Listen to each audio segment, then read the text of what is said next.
7번과 22번 설명을 받게 된 이상국시 김성진입니다.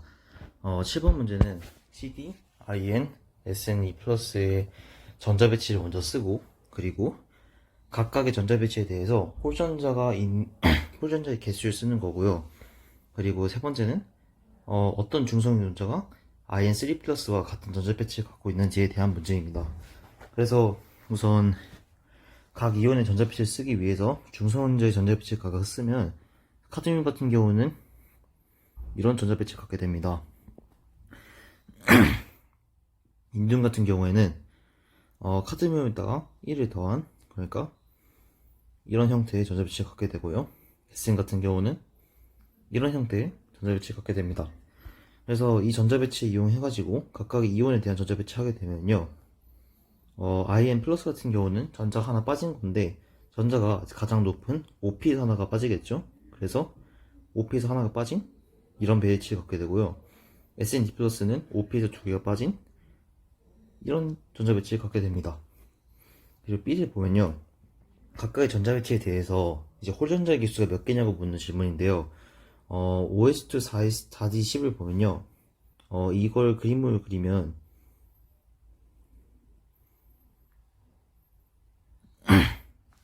다음과 같은 그림을 갖게 됩니다. 그래서 전자배치를 봤을 때 홀전자가 존재하지 않습니다. 그래서 결론은 홀전자는 이 모두에 없습니다. 그리고 마지막 세 번째 문제, 인디움 3 플러스 같은 전자배치를 갖고 있는 게 무엇이냐고 묻는 문제인데요. 우선 위에서 쓴 이 인디움에 대한 전자배치를 쓰면 이렇게 됩니다. 그리고 인디움 3 플러스 같은 경우에는 전자 3개가 가장 높은 주인자 3개가 빠진 거니까 OP에서 먼저 하나가 빠지고 OS에서 2개가 빠질 겁니다. 그래서 이걸 글이 쓰면 이렇게 됩니다. 근데 여기 보면 원래는 KR 다음에 OS 2개가 먼저 들어간 다음에 4D가 채워져서 처음에는 이게 아예 존재하지 않는 그런 배치인 줄 알았는데요. 그 뒤에 있는 부록에 가보면 똑같은 전자배치 갖고 있는 게 있습니다. 이 부록에서 46번에 이런 배치를 갖게 됩니다. 위에 있는 거랑 똑같기 때문에 결국에는 이걸 배치 갖는 거는 팔라듐이 있습니다. 그래서 문제 답은 이와 같습니다. 그 다음 22번 문제인데요. 22번 문제는 각각의 이온에 대해서 전자배치를 쓰는 문제인데요. 그래서 위에 산 것처럼 각각의 중성원자에 대한 오비탈을 먼저 써줍니다. 철 같은 경우는 26번이니까 이렇게 써지겠죠.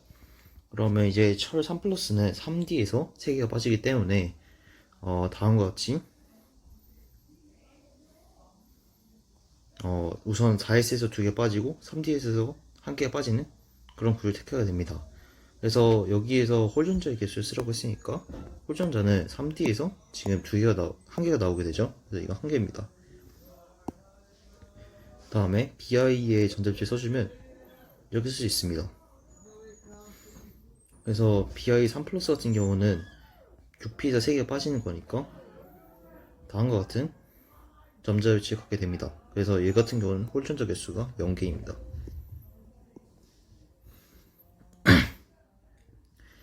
다음에 실리콘 같은 경우에는 이와 같은 전자배치를 갖게 되는데요.